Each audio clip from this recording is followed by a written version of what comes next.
जन जागृति साक्षरता अभियान में आपका स्वागत है। प्रीवियस वीडियो के लास्ट टॉपिक में हमने ये डिस्कस किया था कि हम किस तरह से मीडिया और लेआउट पर काम कर सकते हैं। यानी कि लेफ्ट साइड में मुझे अगर मीडिया और टेक्स्ट रिप्रेजेंट करना है तो मैं उसे किस तरह से कर सकता हूँ।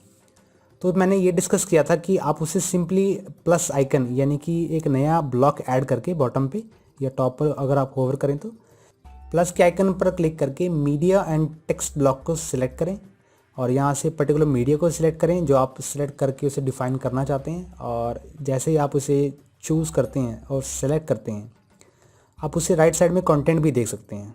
मैं अपने टॉप वाले इस ब्लॉक को डिलीट कर देता हूँ जस्ट आपको ये दिखाने के लिए कि आपका फोकस इस पर्टिकुलर ब्लॉक पर रहे, टॉप वाले ब्लॉक पर ना रहे। तो मैं यहाँ से कंटेंट को ऐड कर सकता हूँ। कंटेंट को ऐड करने में सबसे पहले मैं हेडिंग को ऐड करूँगा। अभी मेरे पास ये पैराग्राफ में कन्वर्टेड है। मैं इसे हेडिंग में ट्रांसफॉर्म करने के लिए इस बटन पर क्लिक करके हेडिंग पर क्लिक करता हूँ। तो यहाँ से मैं सैम्पल हेडिंग लिखता हूँ।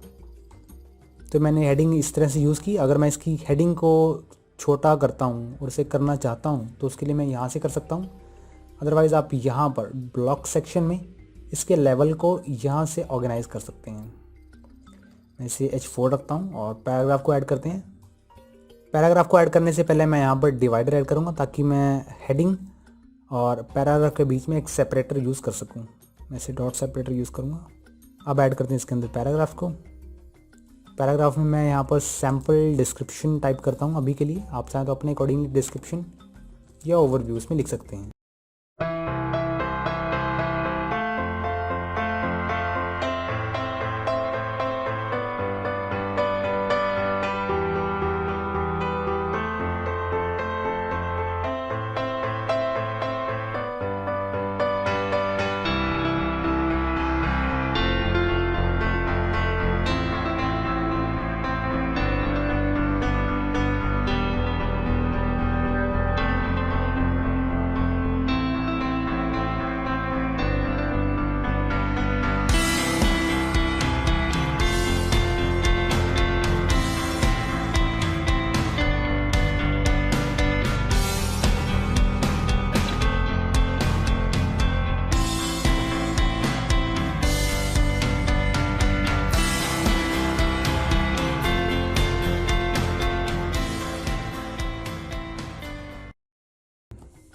मैं इसे अपडेट करके अगर इसका प्रीव्यू देखता हूँ तो मुझे इस तरह का दिखता है।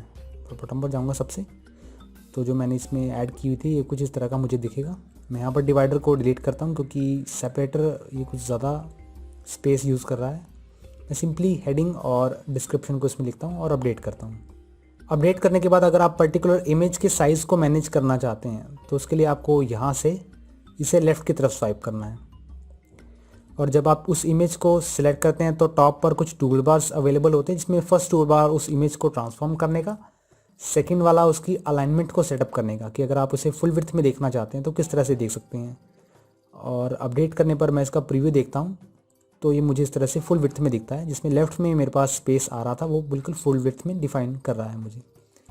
इसी तरह से अगर मैं यहाँ पर इस ऑप्शन पर क्लिक करता हूँ तो मैं इसे लेफ़्ट से राइट की तरफ ड्रैग कर देता हूँ। यानी कि जो मेरा कंटेंट है वो लेफ़्ट की तरफ आ जाएगा और इमेज जो है वो राइट की तरफ आ जाएगी। अपडेट करने पर प्रीव्यू आपको इस तरह से दिखेगा। आपको इसमें साथ साथ प्रीव्यू दिखाता जाता हूँ ताकि आप कंट्रोल्स को चेकआउट कर सके कि मैंने किस कंट्रोल से क्या चेंज किया।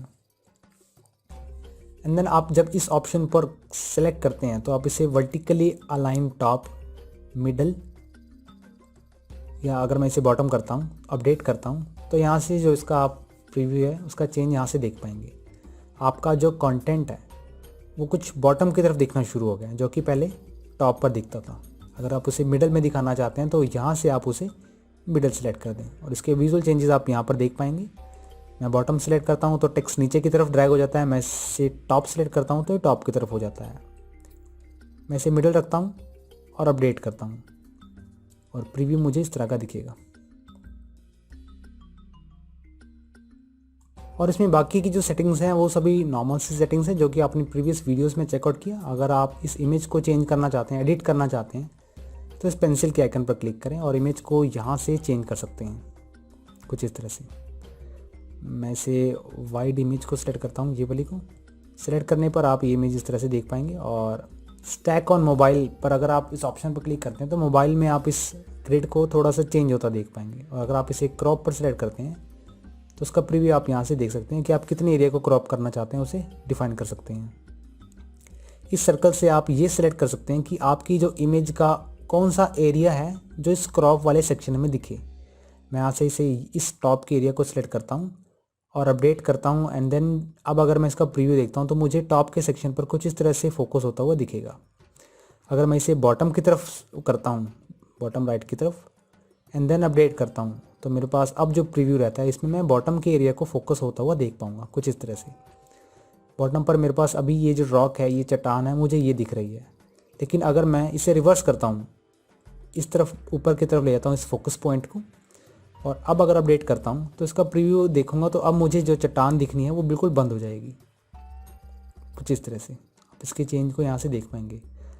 जिस एरिया को आप दिखाना चाहते हैं पर्टिकुलरली, आप उस एरिया को दिखाने के लिए इस सर्कल को वहाँ पर ड्रैग कर दें और अपडेट करने पर प्रीव्यू देख लें तो आपका जो कंटेंट है वो आपके अकॉर्डिंगली कुछ इस तरह से स्क्रीन पर दिखना शुरू होगा।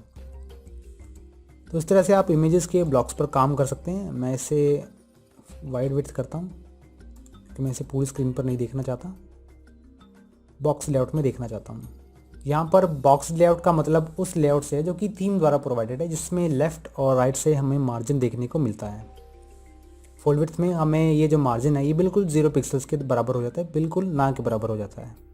फुल विड्थ में हमारे पास ये जो मार्जिन है ये बिल्कुल भी अवेलेबल नहीं होता। तो इस तरह से आप इस ब्लॉक को यूज़ में ला सकते हैं। अगर आपको अपने कंटेंट को विजुअली प्रेजेंट करना है तो आप उसके लिए इमेज को यूज़ कर सकते हैं। अगर टेक्सचुअली प्रेजेंट करना है तो टेक्स्ट को यूज़ कर सकते हैं।